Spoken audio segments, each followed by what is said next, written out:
Good evening. It's so wonderful to see all of you here this evening. On behalf of the Board of Education, I want to welcome you to our State of the Schools event. Tonight is an exciting night as we join together with our community to celebrate the innovative practices across the Rowland Unified School District. We are all proud of all the accomplishments that Rowland Unified has made. It amazes me that we have so many programs and opportunities for all of our students. We have not had this since 2019, so we are thrilled that all of you are here and we can do this evening. I have no doubt that you will enjoy Dr. Mitchell's presentation. Thank you for your support and being here this evening. Have a great night and enjoy. Thank you. Thank you very much, Donna, for welcoming everybody. It's my pleasure to be with you this evening. My name is Dr. Julie Mitchell. I'm the proud superintendent of the Rowland Unified School District, and it is absolutely amazing to have all of you together in one place. And isn't this fabulous how we've transformed the Rowland High School quad? So tomorrow there'll be 2,000 students having lunch in here tomorrow, but right now it's an elegant evening for all of our guests for the State of the Schools. So thank you very, very much for being here.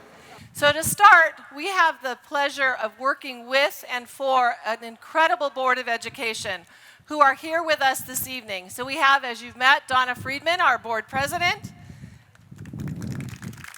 our Board Vice President, Eric Venegas, David Malkin, Board Member Carrie Chen, Board Member Agnes Gonzalez. It is such an amazing opportunity to be able to work with this board who is here dedicated for everything that is right in our district, in our community, and for our schools. They are students first, always. So we really appreciate how they bring together our staff, our students, the needs of our community, and guide us through the work of our district. It's also my pleasure this evening to introduce the cabinet. We have Deputy Superintendent Alex Flores, Assistant Superintendent of Human Resources, Dennis Bixler, and Assistant Superintendent of Education Services, Brian Huff. We also have a number of staff that are here joining us this evening. If you're a staff member with our school district, could you please stand to be recognized?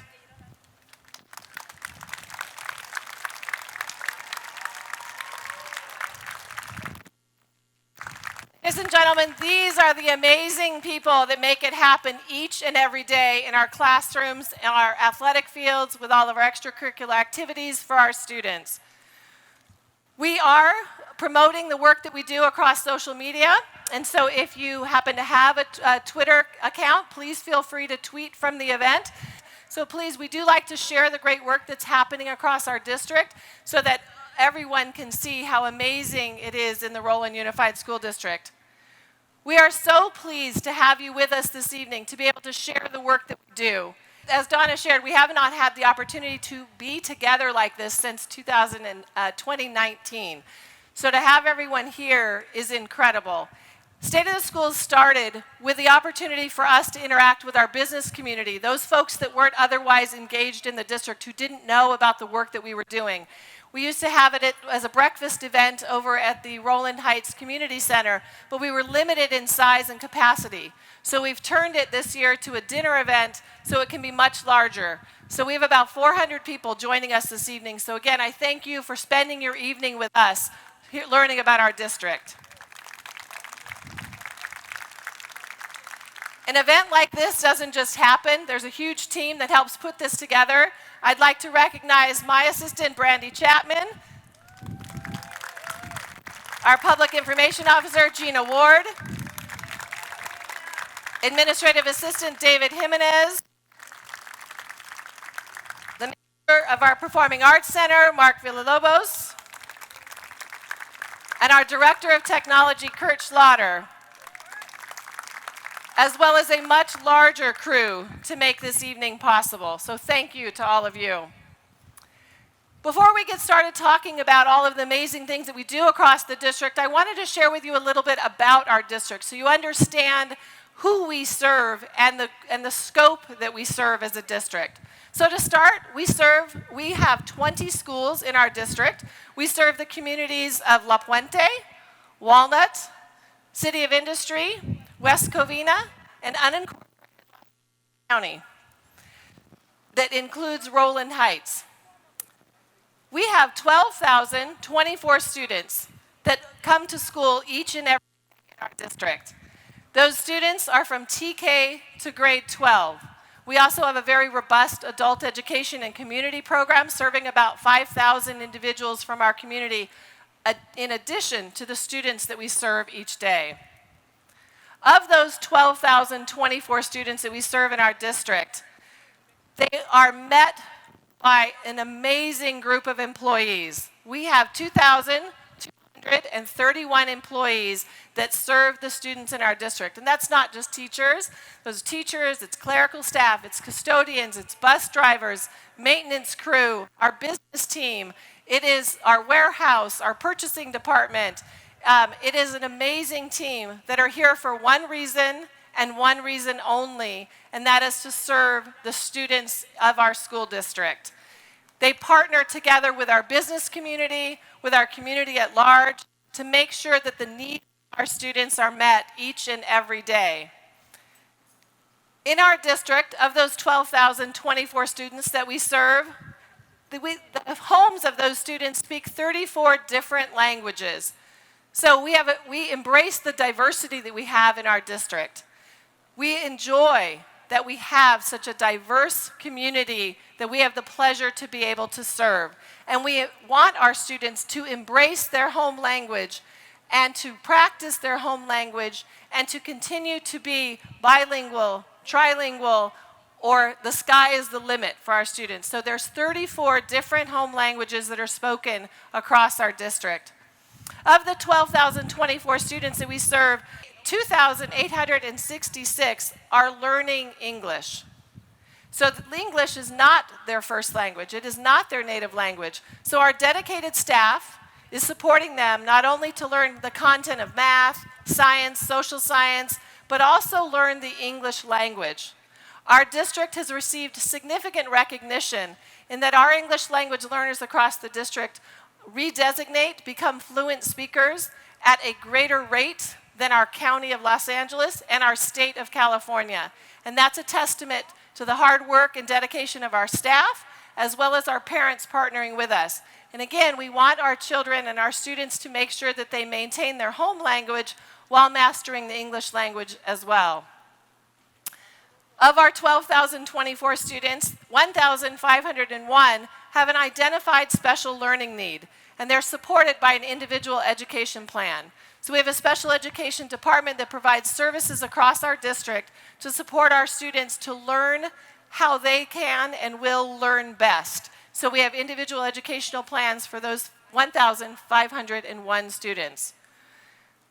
And of those students, 2,866 are designated as homeless. So of our 12,000 students, about 2,866 students are homeless in the Rowland Unified School District. What that means is they're living in shared housing due to loss of housing. They have an economic hardship. They're living in motels, hotels, shelters, cars, or public spaces. They come to school each day. We greet them with open arms, and we're ready to make a change and a difference in their lives. Currently, our school district is home to 66 foster youth students. That number changes throughout the year, and over the course of this school year, we'll serve approximately 300 students that are in the foster care system. Again, we meet them where they are. We support them in every way that we can to make sure that their future is bright and that they are successful and that they achieve at the highest possible levels. Of our students, we have a number of our students and families that are considered low socioeconomic status.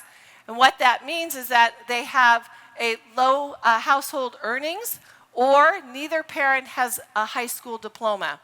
And of those students, that's about 79.5% of our student population.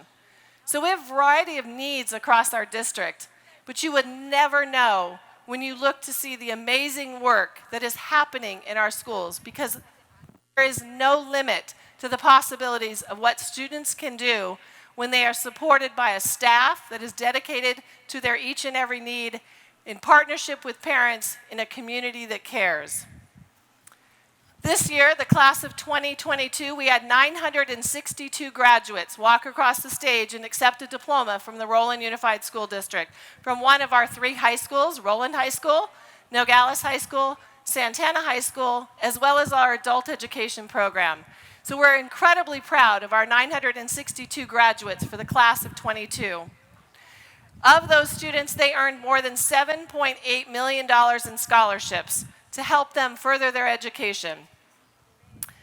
The graduation rate in the Rowland Unified School District exceeds the federal graduation target. At Rowland High School, our graduation rate is 95.5%, and Nogales High School, it's 95.1%. The federal target is a graduation rate for any school district to be 90%. Here, we want it to be 100%. We want every single student to walk across that stage and accept their diploma, and we will not rest until we can make that a reality. Of the students in the class of 2022, 74% are in a 4-year college, university, or a trade school.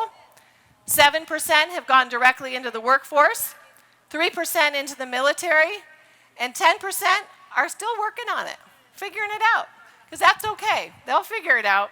We'll help them, because once they've graduated, once part of our Rowland Unified family, always part of our Rowland Unified family. As a district, we're incredibly proud to be recognized by the state of California for our pivotal practice. Last year, in 2022, this was the highest award the state of California gave to a school or a school district. And across our district, we had 18 of our schools who earned a pivotal practice award, and the district as a whole earned the pivotal practice award. And the purpose of it was for innovative practices during the pandemic. It's changes that you made during the pandemic to serve the needs of students within your community and across the state. So we're incredibly proud to be recognized by the state of California for our pivotal practices when we turned as we needed to respond when the pandemic first hit. As a school district, we've been recognized and invited to be a member of the League of Innovative Schools. The League of Innovative Schools is a national organization hand-selected for their they hand-select school districts for their innovative practices, for the work that they do day in and day out with students to change the trajectory of their lives. And so again, we were invited to be part of the League of Innovative Schools, and we network with school districts across the nation in 2 different convenings that take place each year. We just had a convening in Los Angeles just last week or the week before.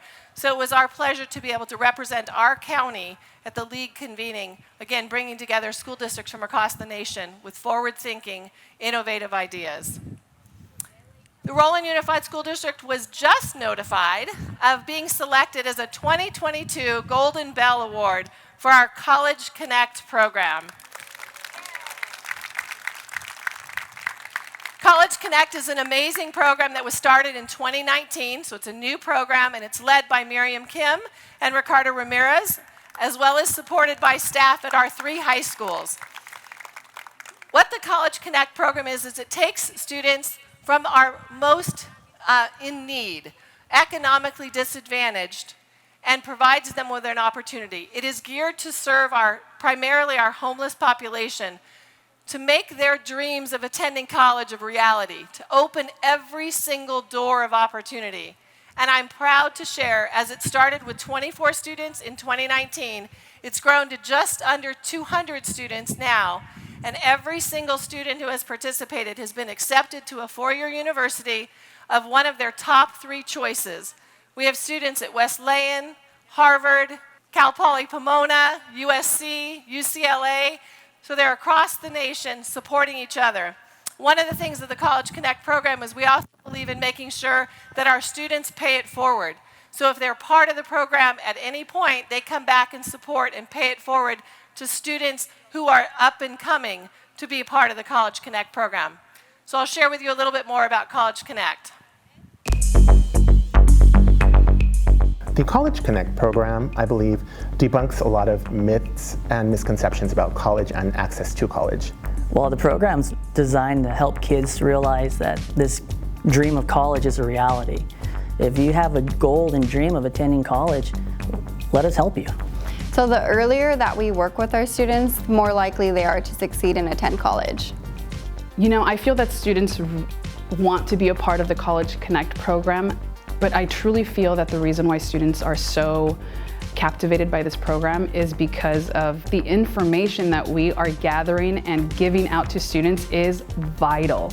There's something very inspiring about students engaging in the conversation and in the discussion about possibility, applying to schools that they never even thought of, or applying for scholarships and realizing that these opportunities are actually out there, and not just that they're out there, but that they are also available to them, that they are within their reach. So I think there's something very gratifying and very empowering about that. That is where the change begins. For many of these kids, they're going to be the first in their family to go to college. That's remarkable. When we openly talk about going to college, we create this atmosphere, we create this climate on college access. The language goes from I can't, I won't, to I will. I will go to Berkeley, I will go to Stanford, I will go to Harvard, and I will make it.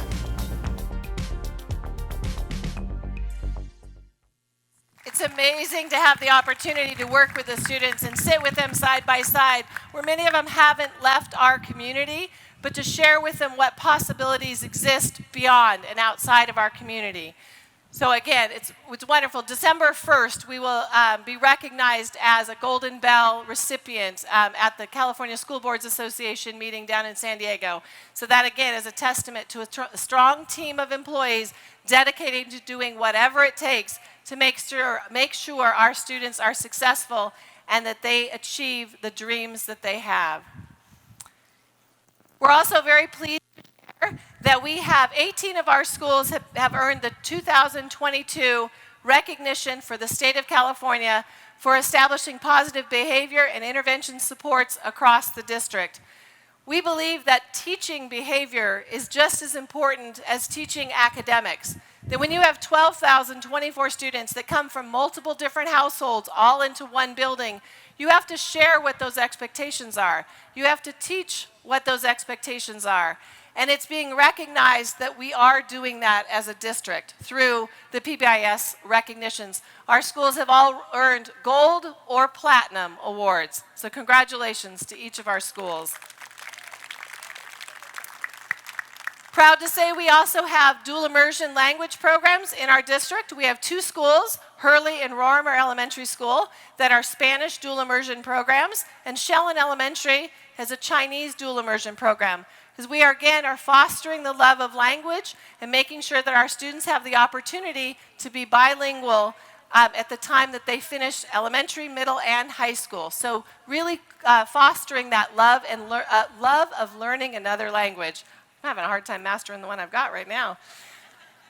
We also have robust career technical education programs, allowing our students both in middle school and high school to experience careers before they need to make some significant decisions about whether they go to a trade school or a 4-year university or a 2-year college, letting them see what it's like. So we have multiple pathways, career pathways that students can engage in and learn medical pathways, technology, business. And our students are able to compete not only locally, but across the nation and be able to see how their skills measure up with other students from other schools. We also have the opportunity to partner with our local businesses. We have a senior seminar program where our students have an internship. Part of the experience for students that enroll in this senior seminar is that they participate in an internship program with a local business in their pathway so that, again, they have those experiences so that they are able to compete not only locally, nationally, but also globally. We have wonderful partnerships with colleges and universities. We have a partnership with the University of Laverne, with Azusa Pacific University, and with Grand Canyon University. Any student graduating from the Rowland Unified School District who meets the entrance requirements to one of these 3 universities is automatically admitted when they apply.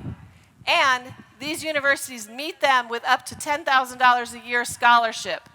So they need to meet the minimum requirements for entrance, the college entrance requirements for these 3 universities, apply, and they will be accepted. And as a partnership school, they are awarded a scholarship no less in up to $10,000 a year to help them with the cost of attending college. We also have a strong partnership with Mount San Antonio College. With having a community college so close to us, we're able to offer college courses on our campuses. We offer college classes at Rowland High School, Santana High School, and Nogales High School, where students can earn college credit while they're in high school. It's free of charge, no cost of tuition, no cost for textbooks, and supported by the university or through the college, Mount SAC. We also, through our career technical education courses, students that take courses here on campus are able, through our articulation agreement with Mount SAC, to be able to take the college tests or exams or meet with the professors, and through their proficiency from the work that our staff does here in our district, they're able to earn college credit from the class that they took here. So again, these partnerships open up these doors of opportunities and these experiences for our students to make sure that they know that there is so much available to them once they leave the Rowland Unified School District, when they become graduates of our wonderful school district. We also have partnerships with service organizations, with the Kiwanis and with the Rotary. Together, serving our community as a whole, we do a variety of different service projects. We also have students that participate in Key Club. We have K-Kids at Rowland Elementary School as well.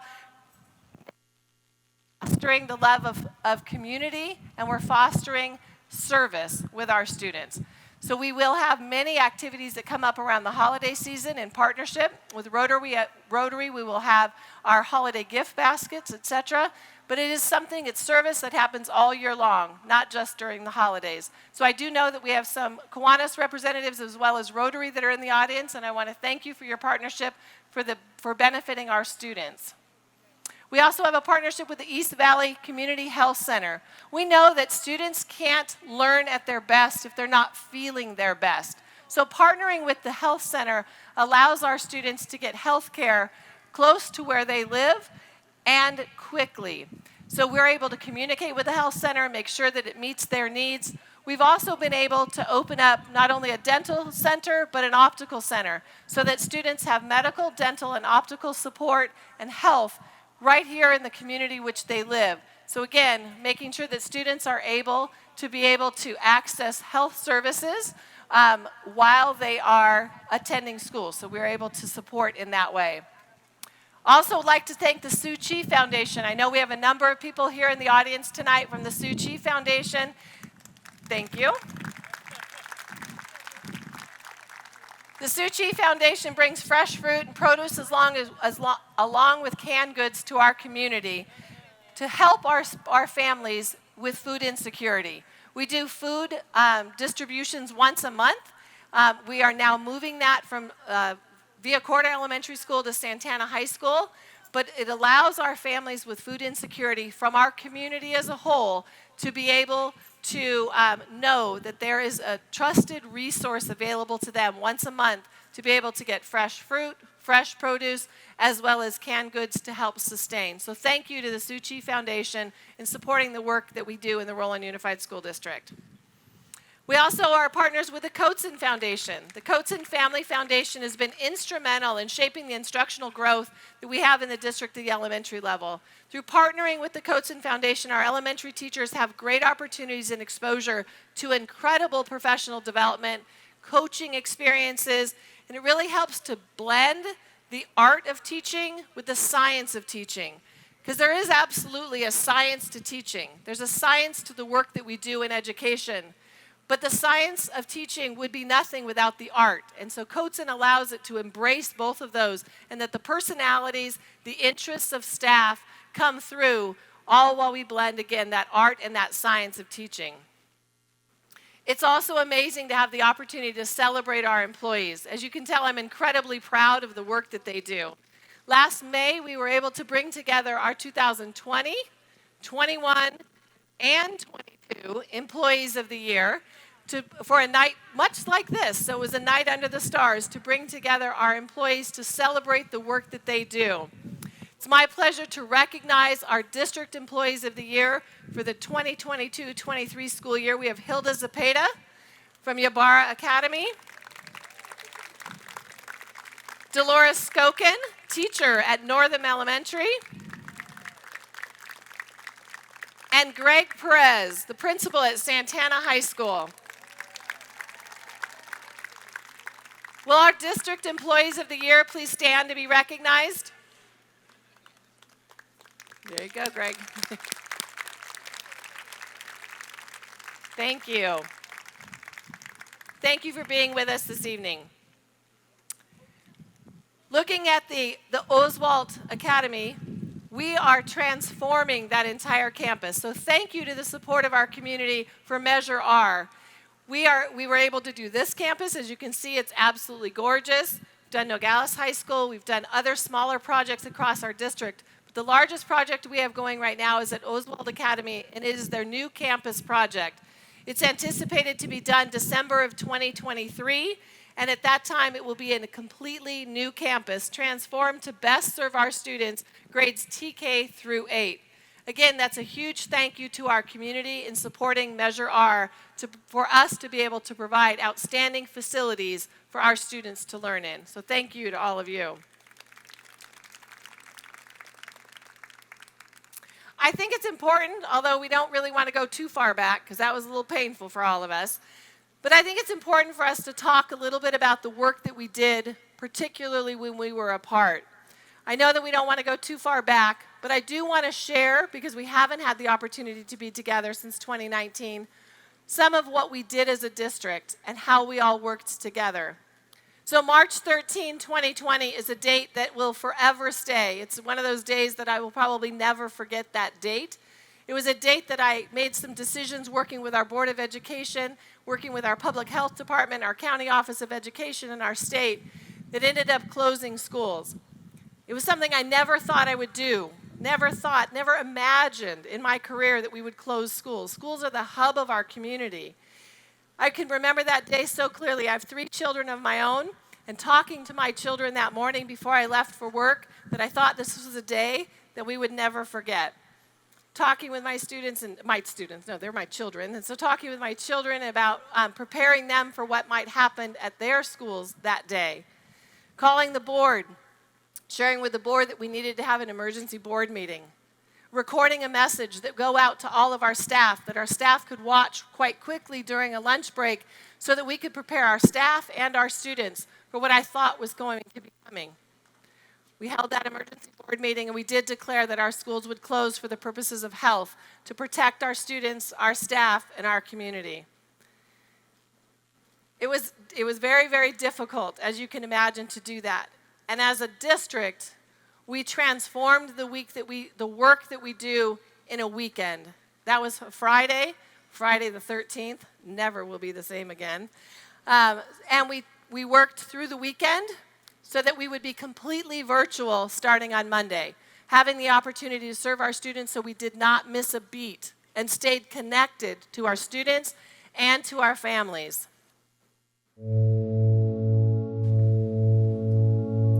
We were tested, but never lost sight of what mattered. We put on our game faces. We used familiar tools in new ways. We leaned on each other.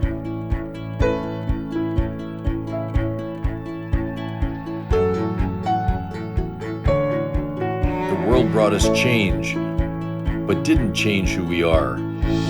Through it all, our focus never wavered. Our commitment never faltered. We achieved the impossible. Together, we rise. Together, we soar. Together, we are one district, one team, with one purpose.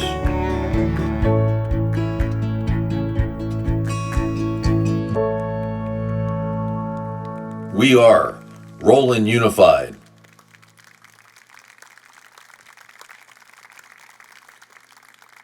As a district, we leaned on each other to make sure that the needs of both our staff and our students, as well as our families and community, were met while we were apart.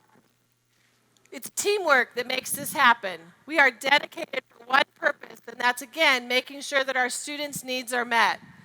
Throughout the time that we were apart, our Nutrition Services Department transformed the way they do their work. We know that we have families in our community that rely on school meals. The time that we were away, our nutrition services served 1,796,701 meals, all remotely.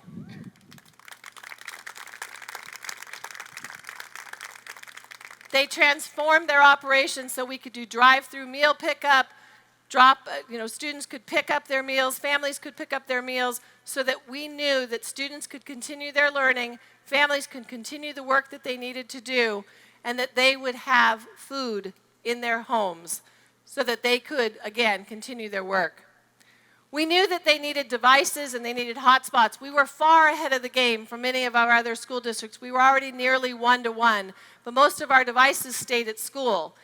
So we knew that we needed to make sure that those devices went home and that our students that did not have internet had hotspots so that they could communicate with their teacher, they could engage in their Zoom learning lessons, and school and classroom activities could continue while remote. And so we have distributed 12,111 devices and 3,793 hotspots because learning never stopped. As a district, we immediately put hotlines in place so that our families could reach out if they needed any support or help. We had hotlines for general support. We had hotlines for tech support.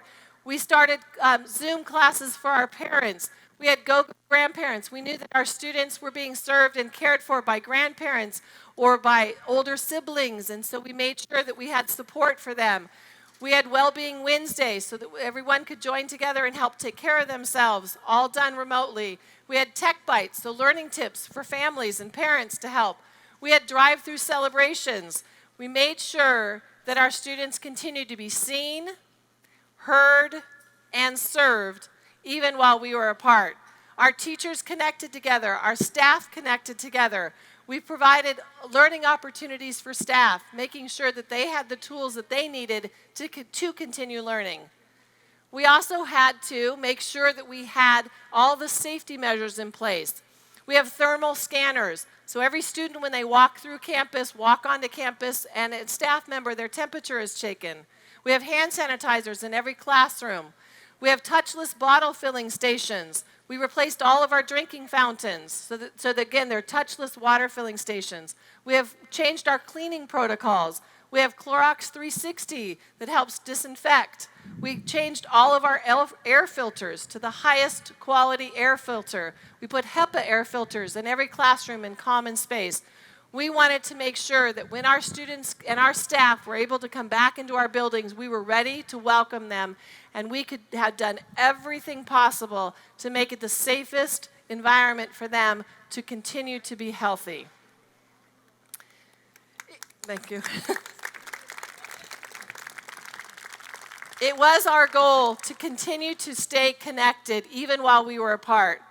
And while some of the data in the video clip that I'm going to show, because this is a piece that we shared with staff and community when the first semester that we were closed, some of the data I've provided you with more updated information. It again just illustrates for you our journey and our dedication to serving our students and our community.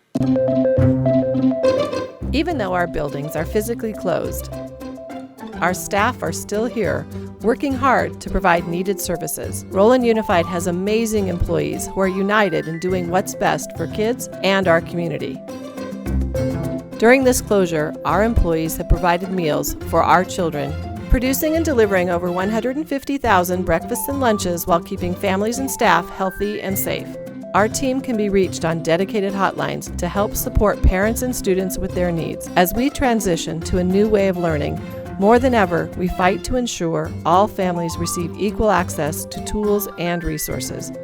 more than 3,000 iPads and Chromebooks have been prepared and delivered to students to stay connected. Our teachers are working hard to create a classroom beyond walls and design how it operates remotely. As educators, we continue innovative learning with caring, compassion, and connection.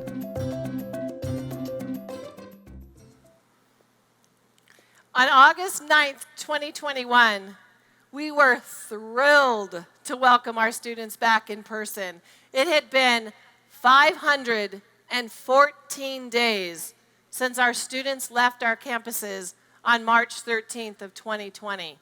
514 days since we had our classrooms full and our school environments vibrant and noisy with students and staff all bustling about. So we were thrilled to open our schools for the 2021-2022 school year. Lessons from 2020 and beyond were great. There was a tremendous amount of learning that took place for our students, for our staff, for our families. One of the greatest things in talking with students is never take anything for granted. And we now know that. So again, we were delighted to have our students back in person because together we can, and together we did.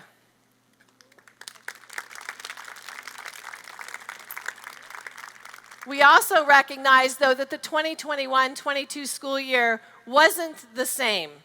There were still many protocols in place. Parents weren't on campuses. We weren't having gatherings like we are tonight. It still was very different. So turning the page and welcoming everybody back to this school year, we're so excited that schools look very familiar again. They have the opportunity for students to be engaged in learning together, in flexible seating, in different types of settings that they're more comfortable in and we are more comfortable again. We have all of our health and safety protocols in place, and we continue to make sure that we serve our students and our staff, keeping the environment as healthy as possible. In the Rowland Unified School District, we always lead with care, connection, compassion, and then content. The first three things come before content. As a district, our driving force has always been providing the best for our students. It's always been about the people. We know our students as people first and then as learners. It's important that we know who our students are before we know them as learners. They have lives outside of school, they have interests. We want to know who they are as people first and then as learners. We want to know every single student by name, by strength, and by need, because by doing so, we can best support them. We can assist them. We can, again, make their dreams become a reality. We pride ourselves in our school district on educating the total child. It is not just about academics. There's so much more to make a full and vibrant learning experience for students. We have inclusive academic instruction. We have behavior instruction. We have transformative practices for social emotional learning and mental health support, and family and community engagement. It is an entire, nicely constructed puzzle that comes together, again, for the purpose of supporting our students to make sure that they are successful. In our district, we are preparing students for their future. You know, we talk about care, we talk about compassion, connection, and content, but there's always a purpose. There's always a goal. There's always work that we're doing with extreme intentionality. It's not by chance, it's by purpose. That our students are successful in their future. The primary aim of education is not to enable students to do well in school. Yes, we want them to do well in school, right? We want them to perform well in school. But really, it's to help them lead their most successful life outside of school. How our students achieve in the world outside of school is the true test to our success as a school district. When students start in elementary school, our youngest learners, I call them our littlest learners, they're curious, they're nervous, Do you know that the students who started transitional kindergarten, our littlest learners, this fall, are the high school graduating class of 2037? 2037? So we are constructing an educational program for students that just started at school this fall who are going to graduate from high school in 2037. What's the world going to be like in 2037? They're going to graduate college in 2041. 2041. How many people feel old right now?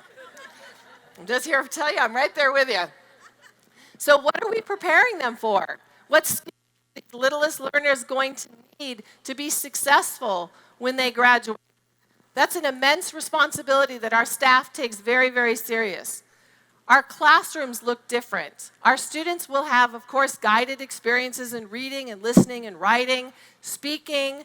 Students are going to use what they learn in the real world. Now in our classrooms, we ask many more questions, probing students to think critically, to process information. And as we begin this change, we had some really frustrated students a number of years ago. They would say, my brain hurts. Can't you just tell me the answer? Like, can't I just where's the worksheet? No, that is not the way the world works. Your brain has to continue working and thinking and problem solving. It was also really fun when students, we are able to turn the tables because they're often asking questions, and now we turn and ask them questions. They need to problem solve. They need to think it through. They need to understand the complexity. They need to be able to collaborate with one another. In Rowland Unified, we use technology to enhance technology literacy skills, but the purpose and how it's used is always to take learning forward. It's not about a device. It's never been about a device. We have technology, a tremendous amount of technology in our classrooms. All of our classrooms have Promethean boards. All of our students have devices. We have the opportunity for students to have all of this technology in their rooms, but it's never about the device. It's how you use the device. And how does having technology at your fingertips help you learn more deeply? Help you answer questions that you may not have been able to answer before. As we go into middle school and working with our students in middle school, it's a very interesting time for most kids. I happen to really enjoy middle school. It's a unique place, but I love middle school students. They are honest. They'll tell you how it is. They'll let you know if it's working or not. They have the best sense of humor. They often need more guidance in middle school than they did when they were the littlest learners because they know more and their world is a little bit bigger. And while subjects are taught in different class periods, teachers work intentionally to weave instruction and ideas together so that students see the connection from one class to the next. And it's not isolated learning. It's linking that learning, being able to help our students in these very formative years. We also have career technical education opportunities for our students in middle school. So they're beginning to learn about possible careers and ideas and what are things that they're good at, what are those things that they really enjoy doing, and how might they want to spend time after they graduate from high school. Our classrooms are engaging, they're interactive, they're challenging. It all describes what happens in our rooms. And they're not quiet. When most of us were in school, the sign of a good classroom was how quiet it was. When I walk into a classroom now, it is quiet, there's a problem. Classrooms should be boisterous. Kids should be talking. There should be activities that are taking place, talking about what they're learning and what's happening in the classroom. When we look at our high school students, we have challenging academic opportunities, lively activities, athletics, the arts, a well-rounded opportunity for all students to find their way. Social and emotional learning, managing stress, social pressures, expanding career technical education opportunities as they prepare to take flight after high school. We have state-of-the-art facilities, innovation in our classrooms, forward-thinking staff, all to support our students. When we look at what makes our school district unique, what makes us unique is the transformation of teaching and learning that integrates technology to engage students in rigorous, meaningful work with the potential to change lives, change their lives and the lives that they will impact as they move forward.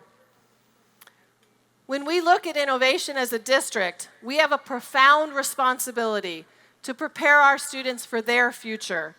What we did in the past, the way I learned when I was a student, the way many of you learned as a student, does not work any longer because our world has changed. And as a district, we have evolved and changed again to make sure that our students are prepared for their future.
So when I look at that, I had to, of course, thank you. I had to, that part about how people communicate and it's FaceTime, well, now it's Snapchat. So I had to open a Snapchat account hoping that my kids would communicate back, because when I text, they're like, oh no, that takes way too long. A text takes too long? So again, having to make sure that our students, the learning that's taking place in the classroom is relevant to what their future will have. And again, we have this profound responsibility to try to imagine what that will be and design our experiences that are in our classrooms so that our students can be prepared for that. So again, how do we prepare students for a future that is yet unknown? It becomes about the skills and abilities way more than facts. Students can look up facts on their cell phone. The palm of their hand, they'll have more information in a faster period of time than could ever be taught by a teacher. And so we need to then help them decipher that information. Is it accurate? What are the sources? Where did it come from? Is it something that is reliable? How do you critically think through that information? How do you find information? Making sure that students have access to the tools, know how to use the tools, and then apply the information. When we look at different careers shifting from 2015 to 2020, creativity has moved from last place to third. Again, this is 2020. This is already dated. So we know that our students need to be able to think outside the box. They need to be creative. They need to have emotional intelligence, cognitive flexibility, the ability to move quickly with information. When we look to 2025, problem-solving skills becomes most prevalent in what employers are seeking. Students need to be able to think critically, analyze, and problem solve. Leaping forward to 2030, we need to be preparing our students for complex decision-making, fluency of ideas, active and flexible learning. As a district, it's imperative that we think about what our students will be doing in their futures.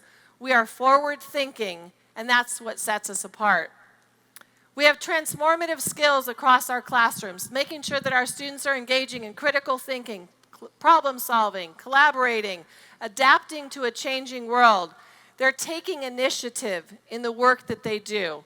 It all allows students to adapt and change with the times. As a district, of course, we address content. That's a good natural correlation. Schools, content, learning, right? So people think about academic content, subjects, courses. While high-level learning is absolutely happening in every one of our classrooms each and every day across the district, we know that for students to achieve at their highest level, we must also show compassion, connection, and care. With that content is that compassion piece. We know that students have full lives, both in and out of school, that showing compassion, understanding, allows students to be vulnerable and achieve greater. It's important to build connections. That connection is irreplaceable. Students need to feel connected to school, to their peers, and to the adults at school. Connecting, finding common interests builds a relationship that furthers learning and student achievement. And care is the cornerstone of our work. Students must know that we care about them as people and as learners. That when students know that we care, that we build trust, that we genuinely care about their lives, they are able to achieve at the highest levels. Our journey as a district has always been about innovative learning for all. We believe in rigor, relevance, and relationships, making sure that there's high academic opportunities for students, that it's relevant to them in their lives now and in the future, and that it's based on relationships, that we build strong relationships with our students. That there's an increased student voice and choice, that students have some voice and choice in sharing with us how they have mastery of content. And that we have strong content knowledge and pedagogy that's supported by technology. For care, first and foremost, as I shared, the cornerstone of the work that we do, we know that we need to support all of our students. We need to Maslow before Bloom. We need to make sure that our students' basic needs are met before we can go into Bloom's taxonomy and higher level thinking. We need to know our students as people first and then as learners so that we can engage them in that higher level thinking. So making sure that their basic needs are met is something that's important to us as a district. And students would add to this chart at the bottom as a basic need is having Wi-Fi and probably battery life in their device as well. I don't know if you've ever seen a teenager with minimal battery life in their device. It's about a near meltdown. So those are some basic needs for them to continue to achieve. When we look at the work as a district, we support the total child, with all students receiving support and learning services that best fits their needs. So everyone has the access to core content and relationships on campus, having differentiated core instruction. But there are students that need more supplemental support, and then even additional students that may also need more intensive support. And we have structures built throughout each and every one of our schools to be able to provide those experiences for students. Because again, our work is all about the people. Without people, our work doesn't have any meaning. We wouldn't have work. If there weren't students in our schools, none of us would be here. So we always focus back on what is best for students. We know that we need to also teach resiliency skills. Resiliency skills are important to teach our students because we all face challenge. We all face adversity. And navigating through those challenges is a learned skill. We have in our classrooms the opportunity for, we have counselors in our schools. We have elementary counselors, middle school counselors, high school counselors. We have social workers. We have behavior support assistants. We have what we call our BEST team, which comes in and helps work with students and with staff to make sure that they have the skills necessary, the social and emotional and behavioral support, so that they can achieve at their highest levels academically. Well, as a student, as a person, as a human, we always have a plan A. We know how we want things to go. Plan B usually looks a little bit different, a little bit rockier. And then you're hit square in the face with reality, which is much different than what you ever planned. And so how do we support students with that? How do we make sure that students don't just throw up their hands and give up? How do we let them know that, yes, you had a plan A, there's a plan B, but real life looks very, very different, and have those skills to continue to push forward to be successful?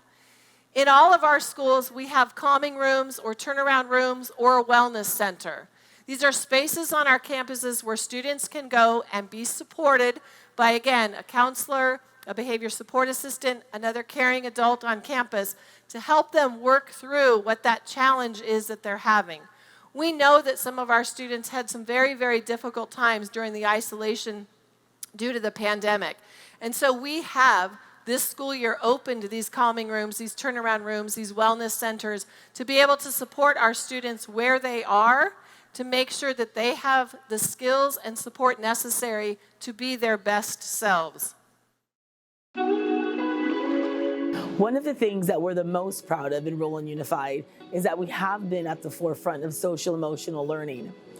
Before the pandemic even hit, we were already talking to our community, our teachers, our parents, and our students about mental health and social emotional well-being. Students are involved in social emotional activities every day in the classroom with their teachers. Some teachers have bucket lists in order for students to fill each other's buckets. Others have mindfulness jars. Others do soft starts and morning meetings. This way, students can start focusing on their day and get ready for their learning. Good morning, Alisa. We have warm and inviting turnaround rooms across the district where students can go if they need emotional support, someone to talk to, And I'm really proud of you. Remember I told you? I'm very proud of you. or quiet time in order to be re-engaged with their learning. The need for social emotional investment in our kids with the turnaround rooms and the professional development, I feel like really stemmed after the pandemic. A lot of our students, they didn't know how to decipher their feelings or how to deal with their feelings in those really important years. And so the need was huge. We saw it instantly for the kids coming into the classroom. The way that Rowland has invested in our kids and us based on that need is just amazing. So in addition to care, thank you. In addition to care, we have connection and compassion. As a district, we've invested a significant amount of time, funds, resources into technology, device, materials, furniture, and so much more. But innovation is not about stuff. It's not about things. It's about the way that we think. It's the mindset. It's making relationships crucial for success. Every single child deserves a champion, an adult who will never give up on them, who will always be there for them to make sure that they are successful, to pick them up if they fall, to applaud them when they achieve, and everything in between. Connections are key. We know that students have a connection. We know that when students have a connection to an adult on campus, they do better socially, behaviorally, emotionally, and academically.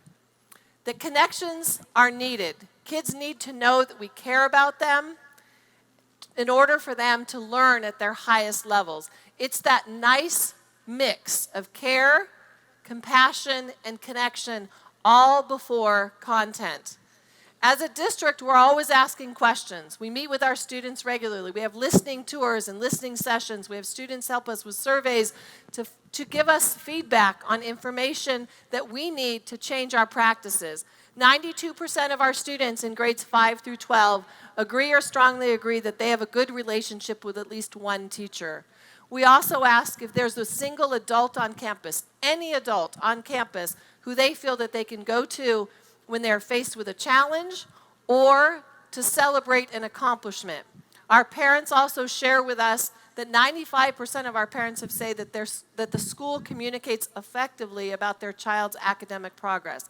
It is a connection between home and school. It is a partnership. We don't do it alone. Our community is there supporting us. Our parents are supporting us. Our partners are there supporting, all for the purpose of making sure that our students succeed. This year, we started something new. We've always had opportunities during the summer for staff to engage in professional learning, to learn about their students before they walk through those classroom doors. But this year, we added something new, and we challenged our staff to invite students and families to come to school before school started, to be able to connect with them before the school year officially started. So our staff had opportunity to plan activities and then to be there before school started. It's new, it was a small scale, it was something that we started as an opportunity to see how might this work for our students. And it was wildly successful. So our students and our staff have this to share. Summer Care and Connect was an amazing opportunity where I was able to personally meet students and their families and really understand who they are before they even walked on campus. It was really cool because I created connections with these students that sometimes take months to develop, and we were able to create them at the beginning of the year. And this week that we spent with them, it gave us a bigger picture of this is the whole child. So this week was very valuable for that. I noticed a lot of the kids, they didn't have that kind of nervousness that we normally see on like normal first day of school. To them, it was like, hey, this is fun. This is something different or extra that we got to do. So they were a lot more receptive. My daughter is a little shy, so participating in this program really helped her confidence. So I was very happy about that. The best part of the summer program, we get to read books. We even did a picnic with 2 other classes. Learning about the layout of the school before I arrived made me feel comfortable and confident. When school started, I told all my friends how much fun I had, and I want to do it again next year. Teaching is all about the connection, and students tend to learn from people who they know care about them and that they can relate to and connect with. When students feel that their teachers care about them, that's where kids shine. And I think when they have that sense of connection, that their academics just soar.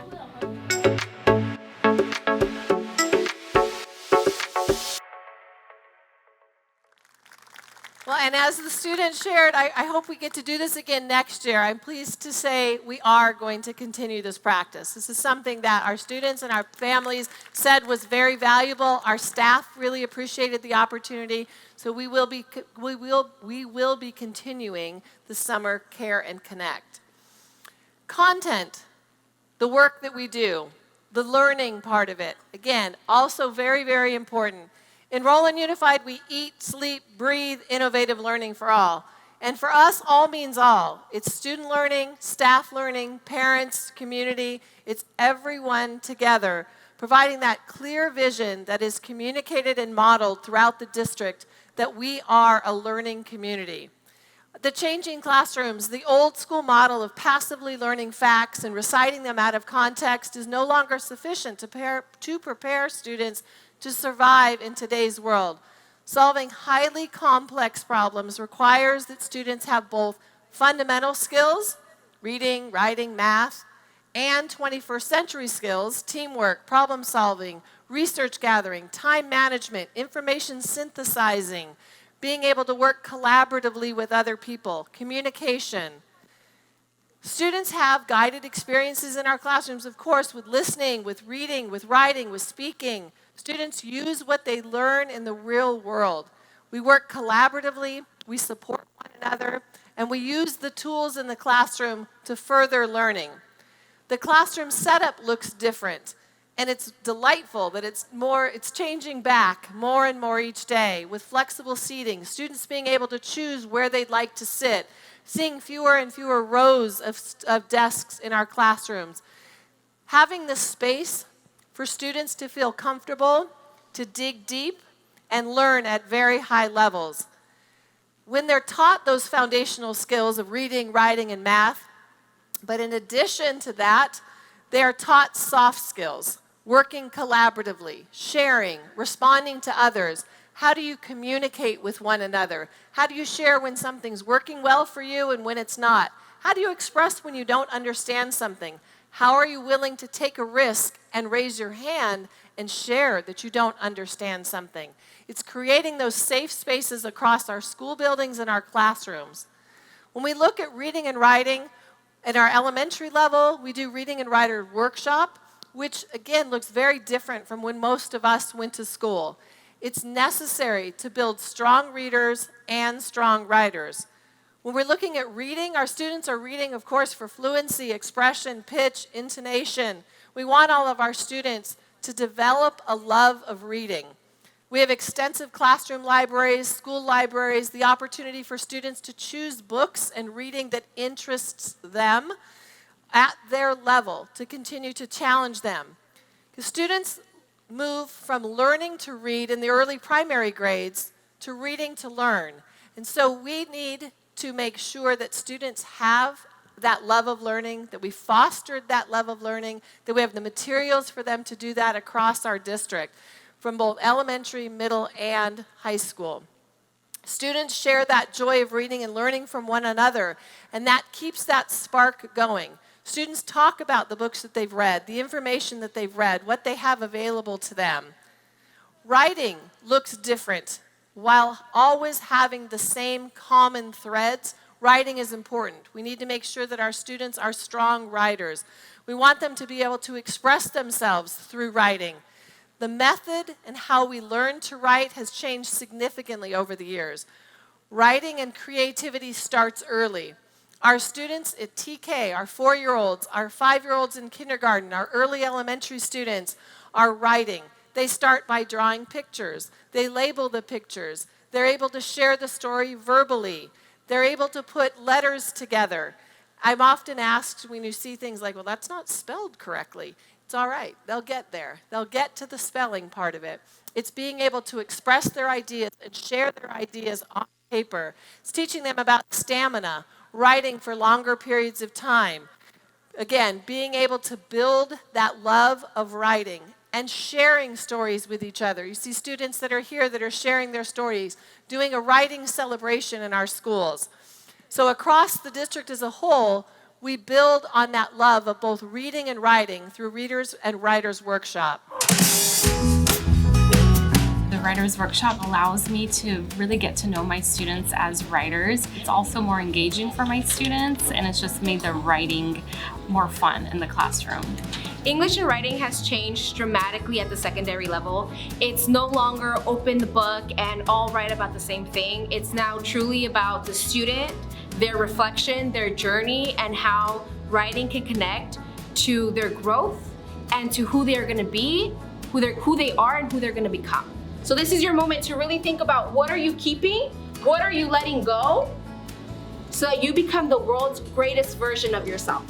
And so now we are having students choose what they would like to write about and have a conversation with their partner, have a conversation with a teacher about their writing so that they can make it more meaningful for them. You're going to be seeing students writing at their desk, writing in small groups. So you'll even see students going outside to do writing and reading at times, which is different than when we were in school.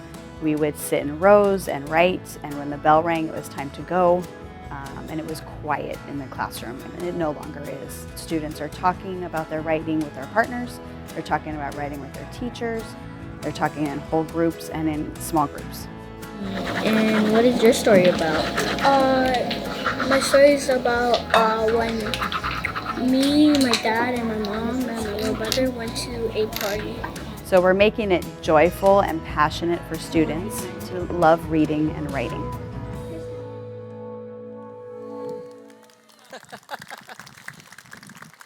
Did you notice those really special glasses that the students were wearing? So Arpy, the teacher, is here with us tonight, and they have all their Harry Potter glasses so that they can see their writing more clearly. So I've been in the classroom, and students will take off their real prescription glasses to put on their Harry Potter glasses so the writing can be more clear. And I wonder how that's working out for them.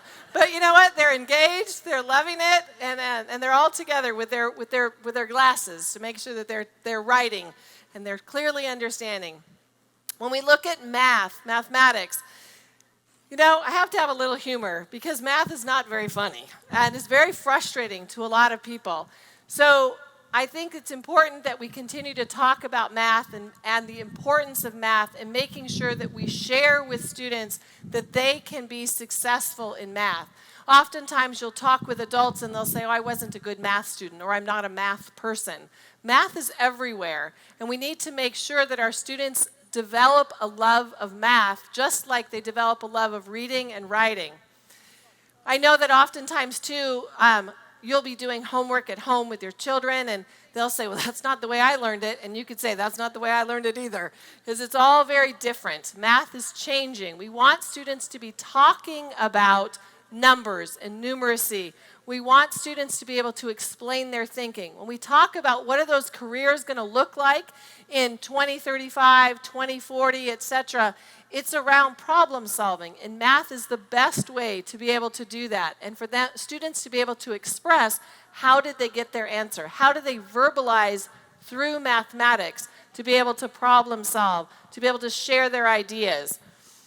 When we look at math in our classroom, you can see that that has changed as well. You'll see in this next clip, we've had the opportunity to also introduce virtual reality into our math classes, where students are having to apply what they're learning in math to real-life situations and scenarios to help them better understand the application of math.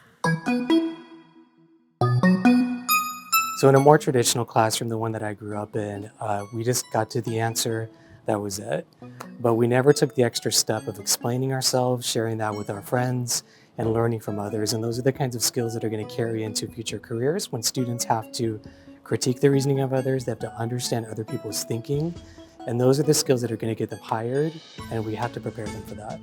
In the old days, I used to be the only one up on the board and writing, and students would just take notes, and there wouldn't be a lot of engagement. But nowadays, I pass that digital baton to them, and they come up to the Promethean board, and then they're writing and they're showing their thought process. And that's very powerful in our class, that we get to listen to each other's voices. We honor their thought process. I've learned that 2 out of the 5 ways that we learn math are visual. And so when we bring this virtual reality or this virtual world to the students, it gives them a place that they can see, oh, the math that I'm learning, it's applicable. It's something that I can take past high school and use it in my everyday life. So what you'll see is students looking around with their head, or they can grab objects in the 3D world, they can teleport and be immersed in this world that has to do with math, and it's applying math in a different setting. As a result of the headsets being in the classroom, the students are finding that the math that they're learning is really useful in understanding the world around us.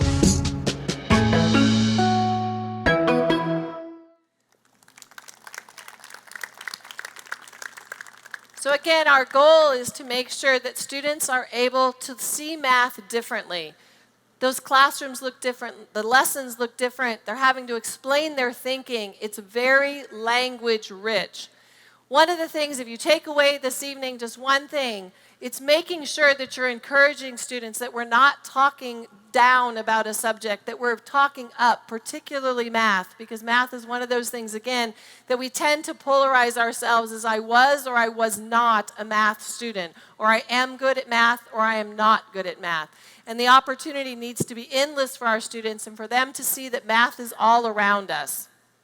I'm still learning who I am, what I'm good at, forming my idea of my own potential. And if I think I can't be good at math, I won't be. But math is everywhere. Math is a basic life skill. Without math, I could get left behind. So help me know that limits don't exist.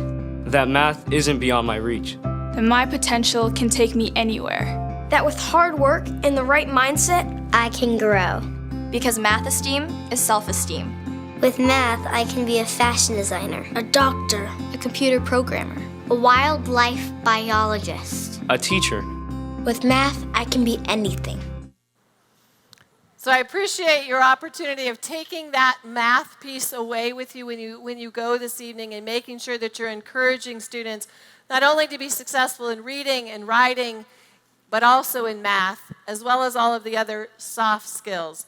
Of course, as a district, we also have science, social science, art, career technical education, PE, athletics, activities, and so much more, making sure that our students are well-rounded and successful after high school. I think I would be remiss if I didn't mention before we close tonight about learning loss. You know, there's all these things chirping in the news after the pandemic, particularly after state test scores and things like that have come up, about talking about how students have lost learning, that our students are behind. I do not buy into that, not for 1 minute. There is no lost learning. There might be some unfinished learning. Our students may not have had some experiences that other students may have had at that particular grade level had it not been for the pandemic. But our students haven't lost any learning. Our students are prepared. Our students learned so much during the pandemic. They learned about empathy, caring for family. Some learned about loss. They learned about technology, communicating through Zoom. They learned to connect when we couldn't physically be together. Some of the academic skills may not be there yet, but they will be. As students continue to grow and have the opportunity to be back in our classrooms with their peers, learning together, those skills will come as well. Critical thinking, problem solving, collaboration across networks, all of these skills will continue to grow, continue to flourish in our students because of the dedicated staff that we have across the district. We also stress non-academic skills that our students flourish in as well. Responsibility, taking initiative, respect, compassion. These are important life skills as well. So as a district, when we talk about care, compassion, connection, and content, it's all of it. It's not only the academic skills, it is the non-academic, the soft skills that we want to make sure that our students have, that we have prepared them to be successful locally, nationally, and globally, both through content as well as interacting with people. We know that not every single student is going to be an entrepreneur, but we need to make sure that we've prepared them to think that way, to build their independent thinking skills, their ability to work with others, their ability to problem solve. Because we do need every single student to be successful for a strong community, economy, and nation, and it takes all of us to be able to do that work. As I shared earlier, our littlest learners, our Rowland Unified School District transitional kindergarten class, is the class of 2037. They will graduate in 2037. And it takes each and every one of us to make sure that we get those little learners all the way to graduation and beyond in 2037. As a school district, we promote, expect, and accept nothing short of excellence for ourselves, for our students, and for our community. We have a collective commitment to be the best school district in California, and together we will achieve that. Because as a district, we are here. We are one district, we're on one team, and we have one purpose, and that's to serve our students, every student, every day. Again, thank you.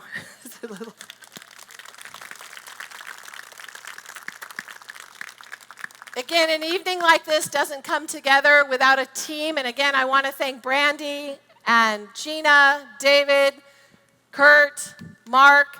the full team that helped make this evening possible. So thank you again. And some students would like to say thank you to you.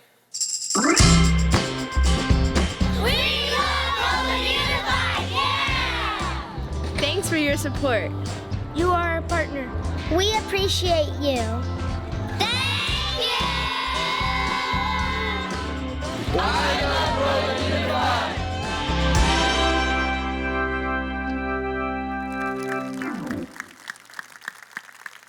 So thank you again for spending your evening with us, learning a little bit about our district and the work that we do to benefit all of our students, each and every student. Because of our partnership and the work that we do as a district, our future is very, very bright. So thank you very, very much. Before the evening concludes, I just again want to recognize and thank the Rowland High School Orchestra for playing for us. I'd also like to thank the students from the Culinary Arts program at Rowland High School for helping serve our meal, as well as the delicious desserts that are on the table. I think we've got some brownies and some cheesecake. Hopefully somebody's left me one out there. I'll be coming down for one of those in a minute. So our students made those for us. I also want to thank our students that are here from the ASB, of all of our 7th, 8th, 9th, and then 9 through 12. If you're an ASB student here helping to support this event, could you please stand to be recognized?